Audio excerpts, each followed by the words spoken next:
I was 19 when I started helping my grandfather at his funeral home in Boise, Idaho. He'd been running it alone since my grandmother passed, and I figured I owed him something for always being there growing up. My job was mostly small: cleaning rooms, arranging chairs, sometimes organizing paperwork in the office. But I quickly learned that even being around the dead in a quiet place like this had its own weight. The funeral home was a two-story colonial-style house on the edge of the city, converted decades ago from a family estate.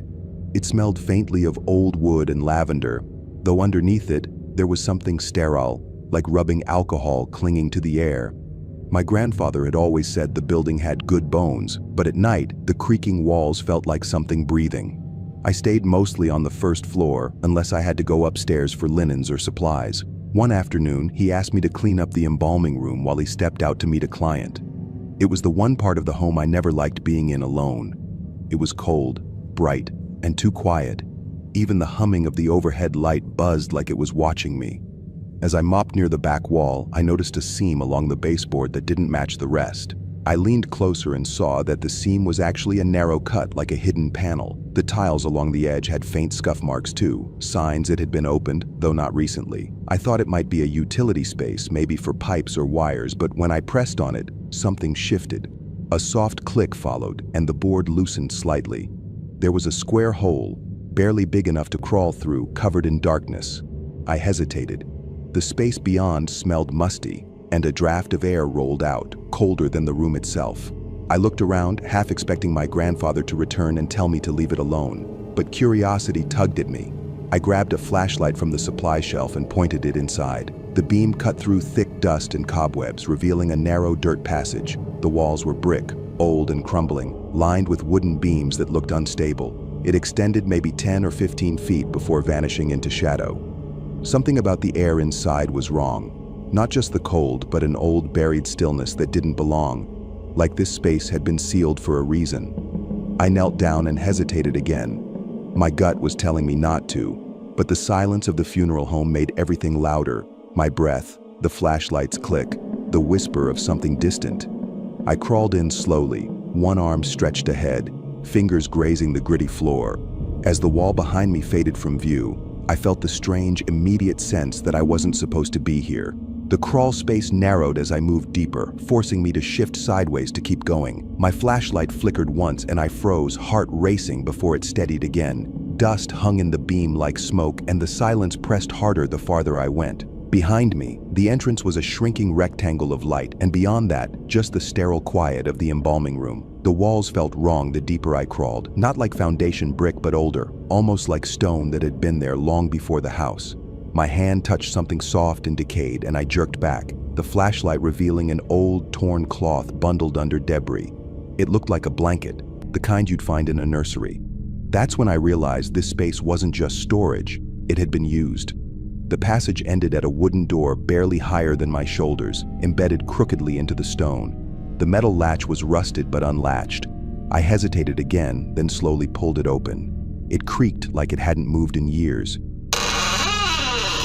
Behind it was a small room, maybe 8 feet wide, and almost completely empty, except for a rocking chair in the middle, slowly shifting back and forth like it had just been touched. I stayed in the doorway, not breathing.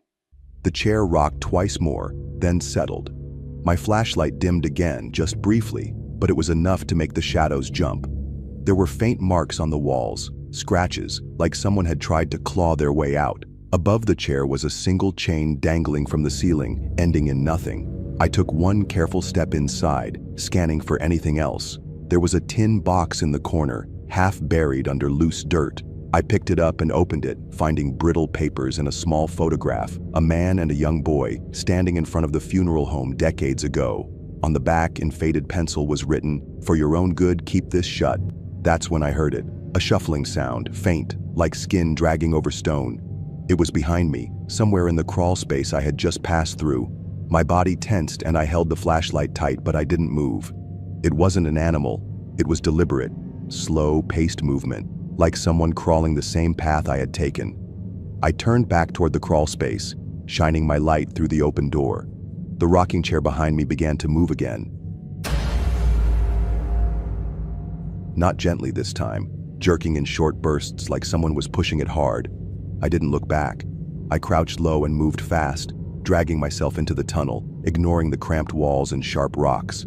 I just wanted out. The crawl back felt longer than it had before, like the space was stretching with every panicked move. My flashlight began dimming again, and this time, it didn't recover. I smacked it against my palm, heart hammering, until it flickered weakly back to life. The sound behind me was closer now, still dragging, still slow. It felt patient, like it knew I couldn't move fast enough. I kept crawling, ignoring the sting of my knees on gravel and brick. The scent had changed too, less musty now, more like earth that had been freshly turned. I reached the opening at last, pulling myself out into the embalming room, not even caring how hard I hit the tile floor. I turned around, light trembling in my hand, and stared at the crawl space. There was nothing there, just the square hole in the wall, perfectly still, like it had never been touched. But I knew something had followed me. I sat on the floor catching my breath, staring at that dark square as if expecting a hand to reach through.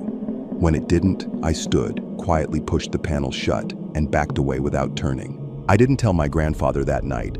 I couldn't even explain what I'd found. Not the chair, not the picture, not the thing that followed. I kept it to myself, but I never went near that wall again. Days passed and I started to convince myself I'd imagined most of it.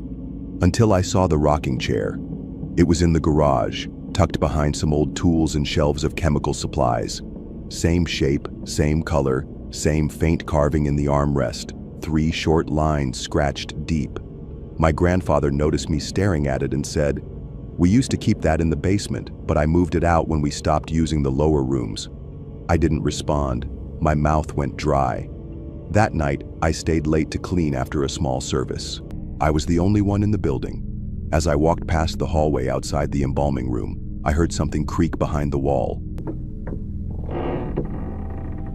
Not a thud, not pipes, just that soft, familiar creak of wood shifting under weight, the sound of a chair rocking. I stood frozen, then walked quickly out the front door, locking it behind me without even finishing up. I quit a week later, told my grandfather I couldn't focus on school and work at the same time, which was true, but not the real reason. The crawl space never came up again, but every so often when I drive past the funeral home, I swear I see that garage light on. And sometimes, just sometimes, something moves in the window upstairs, even though my grandfather said that part of the house is never used anymore. If you enjoyed this story, be sure to like, share, and subscribe. I was 24, working as a night watchman at a small funeral home in Providence, Rhode Island. The hours were quiet, and for the most part, it was a job that required nothing more than walking the halls every few hours and making sure everything was locked up tight.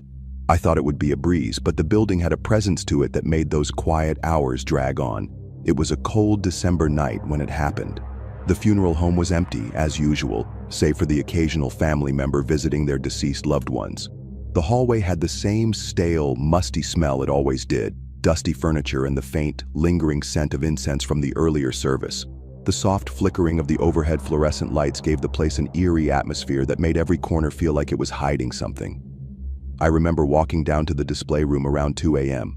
It was my usual round, just checking the rooms, making sure the doors were secure. Everything seemed normal, but there was something about that room that always bothered me. The display casket sat there, almost like it was waiting, a body in repose, but so lifeless it made the air feel colder.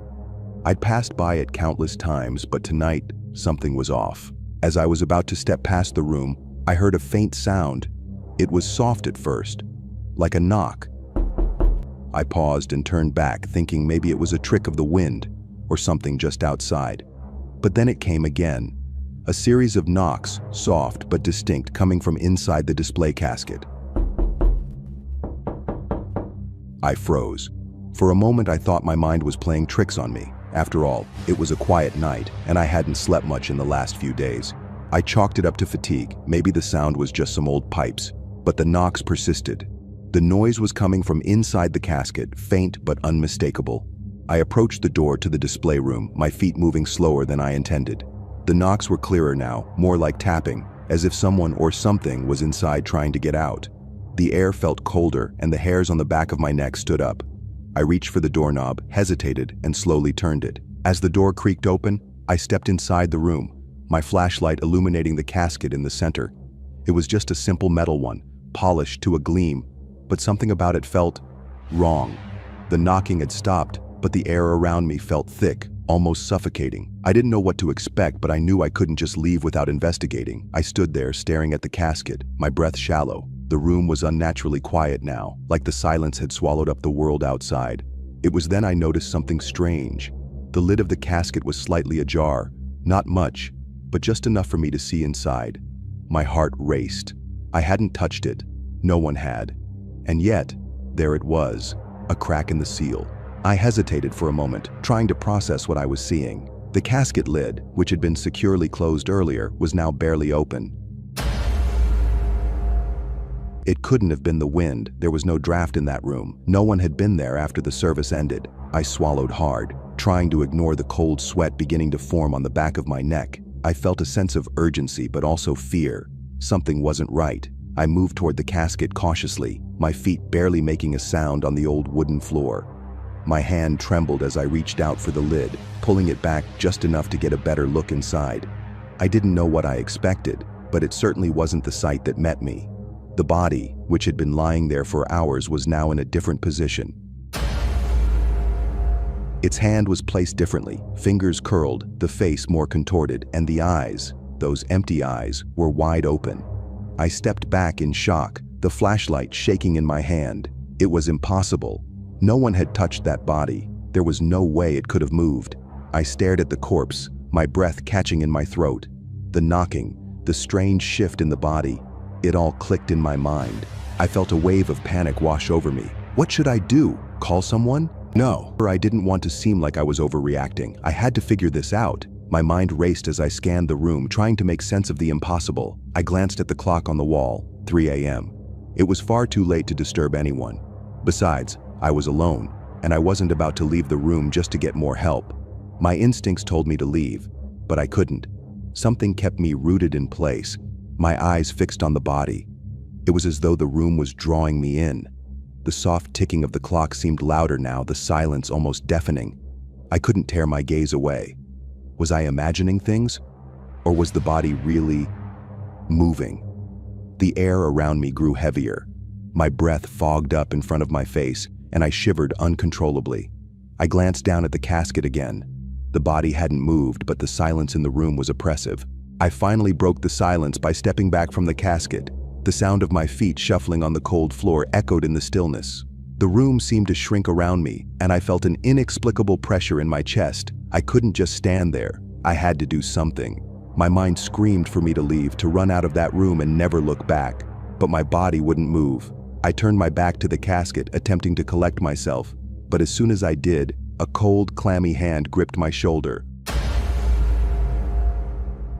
I froze, every muscle tensing, my blood running cold. I turned slowly, my eyes wide with fear, and found myself face to face with the body. It was standing now. The corpse was standing, its pale, lifeless eyes locked onto mine. My heart slammed against my ribs as the air around me thickened. I stumbled backward, tripping over my own feet, barely catching myself against the wall. I couldn't comprehend what was happening. It was like some nightmare I couldn't escape. The body was supposed to be dead. It was supposed to stay still. But here it was, standing, moving, its stiff limbs jerking unnaturally as if it were coming back to life. I barely had time to react before the figure lurched toward me, its stiff movements making it look like a marionette. I backed up against the wall, barely able to breathe, my pulse racing. The air in the room felt impossibly thick, as though it were alive, pressing against me. It seemed to get colder the closer the body came, the temperature dropping to a point where I could see my breath in front of me. Help. Me. The voice was low, hoarse, almost like a whisper from the grave, but it was unmistakable. The voice came from the body, the lifeless corpse now speaking to me. My stomach churned. I stumbled back, my legs giving out beneath me. I collapsed to the floor, too terrified to move. In the darkness, I heard the faintest sound. Scratching. It came from inside the walls, coming from all directions. The whispers grew louder, blending with the strange noises. The body still stood in front of me, swaying in a way that shouldn't have been possible. It moved closer, and I could feel its icy breath on my face. I had to get out, but no matter how hard I tried, my legs wouldn't cooperate. I reached for the door, but it was locked. I turned, desperate, searching for another way out. I could barely breathe, each gasp filled with dread as the whispers and knocks grew louder, as if someone was pounding from the other side of the walls. The room felt as though it was closing in on me. I was 29 and broke in Lubbock, Texas, when a man in a wrinkled suit offered me $300 cash to stay overnight with a body. I'd been doing odd jobs off Craigslist, nothing legal enough for a paper trail. He told me it was for tradition and that the body couldn't be left alone. I didn't ask questions. I just needed the money. He gave me the address of a small brick funeral home just past the edge of town. The place was quiet, set back from the road behind a crumbling iron gate in a dirt parking lot. I arrived just after sundown, carrying only a phone charger and an old paperback. The man was waiting inside, standing by the embalming room. Without much talk, he pointed to a side room and handed me a ring of keys. "He's in there," he said. "Stay awake. Stay close. If you hear knocking, don't open anything." Then he left through the back without explaining a thing. I stood there, stunned, wondering if this was some sick joke. The viewing room had one chair, one floor lamp, and a single casket sitting closed at the center of the room. There was no smell, no chill, just an oppressive stillness that felt unnatural. I sat down and pulled out my book, but every creak in the building made me pause. The minutes crawled like hours. Around 9:30, the overhead light buzzed and dimmed slightly before stabilizing again. I looked up, then back at the casket. Nothing had changed, yet my skin was prickling as if the air had shifted. I kept trying to shake it off, but the silence had weight. Sometime after 10, I thought I heard a soft knock from somewhere behind the room. Not the casket, more like the wall. It was slow, 3 dull thuds, then nothing. I got up, checked the door, looked around, but everything was still. Still, the feeling of being watched had settled in. By 11, the knocking came again. This time, it was from the far corner, where a small utility closet stood. I hadn't opened it yet. The sound wasn't loud, but it had rhythm, almost like someone tapping a pattern. I pressed my ear to the door and heard breathing. I stepped back quickly, heart racing, and checked the keys on the ring. One was labeled closet, but I wasn't about to use it. Instead, I pulled the chair a little farther from the door and kept my eyes on the casket. I tried to tell myself it was just pipes or mice. At 11:45, I noticed something new. The casket had shifted slightly. Not open, not even cracked, but it had turned maybe an inch on its base. I hadn't heard anything move. I stared at it for a solid 5 minutes, waiting to see if it would do it again. Nothing. I didn't sleep at all. By midnight, I was pacing slowly from one end of the viewing room to the other. Every time I passed the casket, I glanced at it out of instinct. The air felt thicker now, like the room was getting smaller. My own breath started sounding too loud. There was a thermostat on the wall. It read 74, but it felt much colder than that. My arms were covered in goosebumps, and the metal on the casket seemed to be fogging faintly. Still, I hadn't touched anything. I hadn't even sat back down. At exactly 12:17, I heard something that stopped me mid-step. A soft creak came from the casket's hinges. Just one sound, then silence. I moved a few feet back, heart hammering, eyes fixed. But it didn't open. Nothing moved again. Still, I didn't blink. I decided I needed a break. There was a hallway that led to a small break room and restroom. I left the viewing door cracked and walked slowly toward the back. As soon as I stepped into the hallway, it felt wrong. It was warmer, too warm, and smelled faintly like iron and dust. I flipped the light switch, but the hallway lights didn't come on. Only the red glow of an exit sign cast light over the carpet. I stood there debating going back when I noticed the sound of something dragging across the carpet behind me. Just one long scrape. I turned fast. Nothing. The casket room door was still ajar, and the lamp was still on. No sign of anything moved or anyone there. But the dragging sound had been right behind me. I could feel it in my spine. I walked backwards, eyes locked on the door. I went back into the viewing room and locked the door behind me. I didn't care what the man said. I wasn't opening anything anymore. My heart was thudding, and I knew I wasn't alone anymore. Something was different about the room. I checked the casket again, still shut. But the floor lamp beside it had dimmed even more, as if the bulb was slowly dying. The shadows in the corners stretched just a bit longer than they had an hour ago. I could feel them watching me. A few minutes later, I swear I heard breathing again. But this time, it was coming from inside the room, not the closet. It was faint but paced, like someone asleep. The casket hadn't opened, but I took another step back. The space felt off-center now. I stood behind the chair, not knowing whether to sit or run. Then, slowly, the breathing stopped, but was replaced by something worse, a whisper. It didn't sound like words, more like a low humming moan from somewhere between the walls. I backed toward the door. I reached for my phone to call someone, anyone, but it was dead. I'd left it charging on the table and the screen was black. When I tried to turn it on, nothing happened. I checked the plug. The cord was unplugged. I hadn't moved it.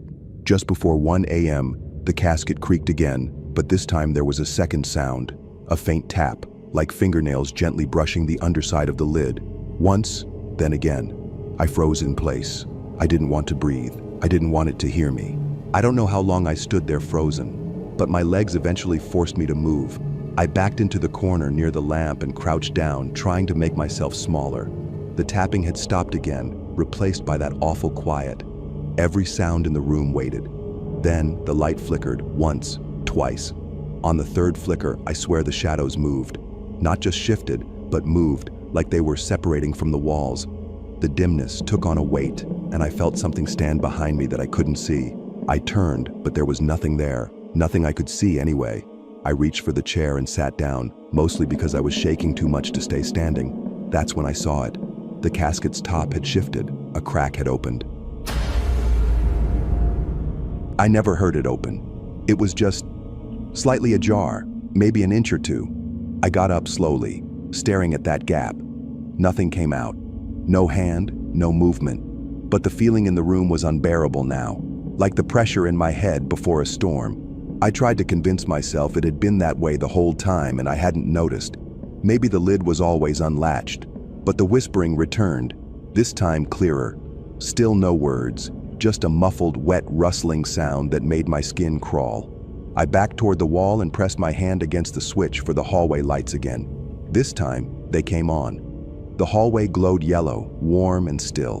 But I couldn't leave. My legs wouldn't let me. It felt like stepping out would be worse. I looked at the clock, 2:14 a.m., still nearly 4 hours to go. There was no way I could last. I had to make a decision. Either leave and never explain why, or stay and risk whatever was in that room with me. I sat back down slowly. Then the air shifted again. It got cold so fast I could see my breath. The lamp gave out one last flicker and went dark. Only the hallway light remained, glowing from beneath the door. The casket gave one final soft click. The lid shut itself. I didn't move again for a long time. Eventually, I must have passed out in the chair from exhaustion or fear. I honestly don't know. When I woke up, sunlight was bleeding through the frosted glass above the door. The casket was still shut. Everything was silent. The man came back just after 7. He asked if everything had gone smoothly. I lied and nodded. I didn't trust myself to speak. He handed me the rest of the cash and smiled as he locked the casket tight with a key he pulled from his coat. As I stepped outside, I didn't look back. I left town 2 days later, got a job in Dallas stocking shelves and never mentioned that night to anyone until now. But sometimes, when it's cold and quiet, I still hear the whispering if I sit too long. I never learned why the body couldn't be left alone. I never found the obituary, and the funeral home closed down 6 months after that. They said it was a family matter.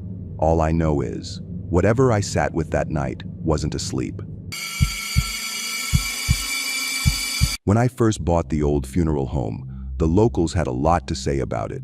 People talked in hushed tones, warned me about its history, its strange occurrences, but I thought they were just stories, old wives' tales designed to scare the new guy.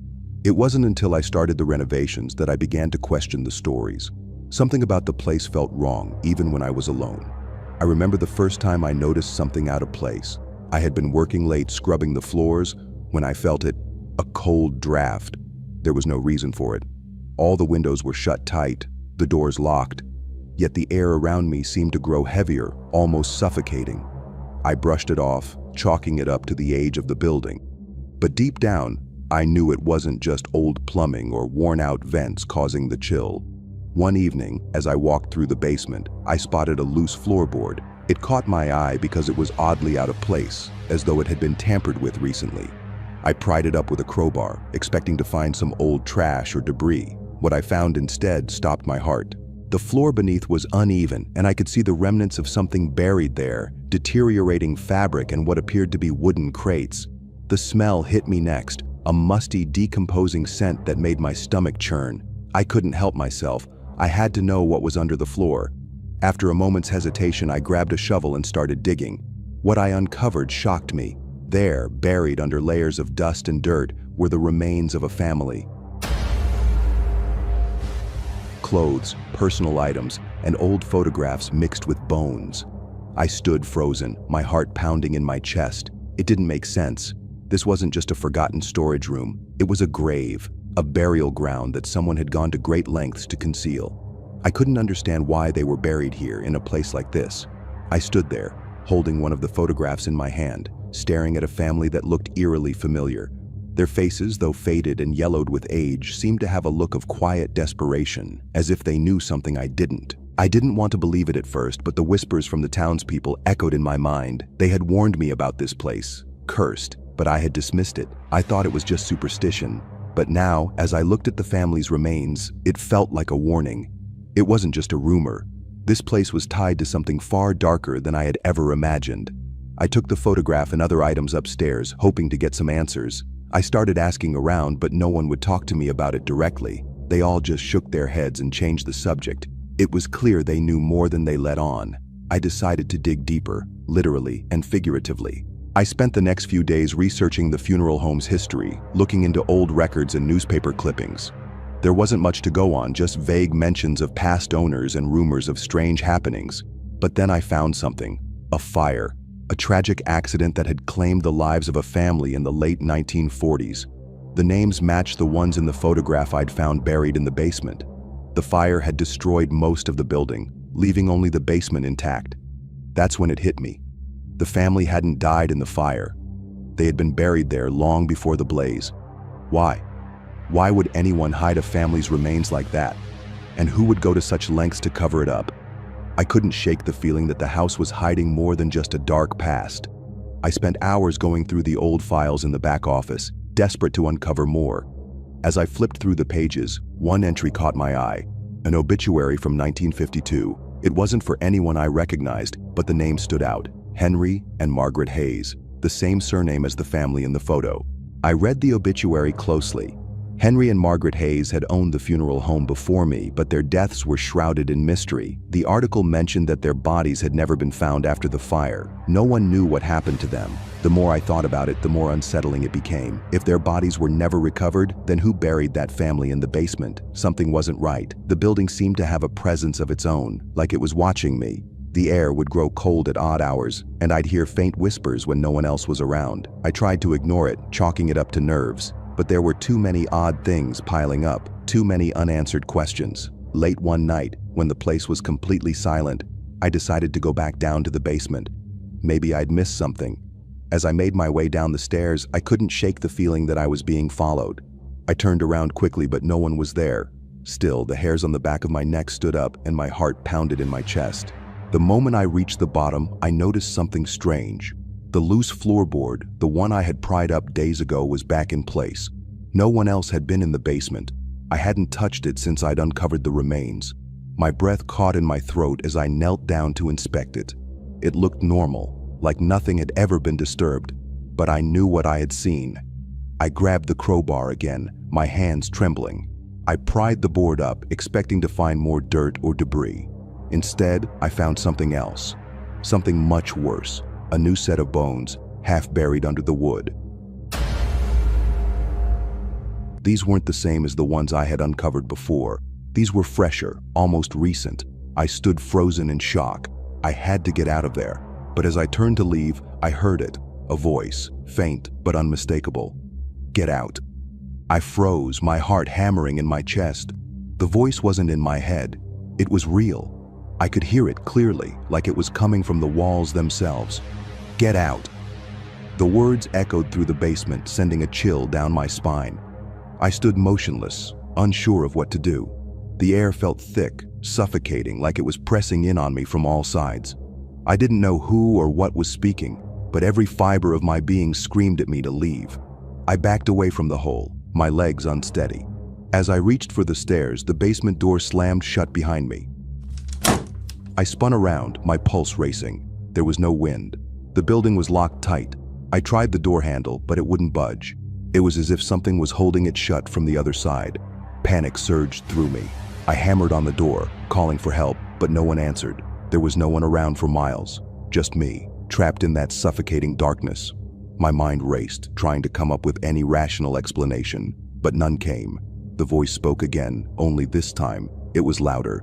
"You shouldn't have come here." I could feel my hands shaking as I pressed against the door with all my strength, but it refused to open. The air around me grew colder, almost painfully so. I turned back toward the darkness of the basement, my eyes struggling to adjust to the dim light. Then, I saw something. A shadow moved, too quick to be human, but distinctly shaped like a person. My stomach turned. I knew I wasn't alone.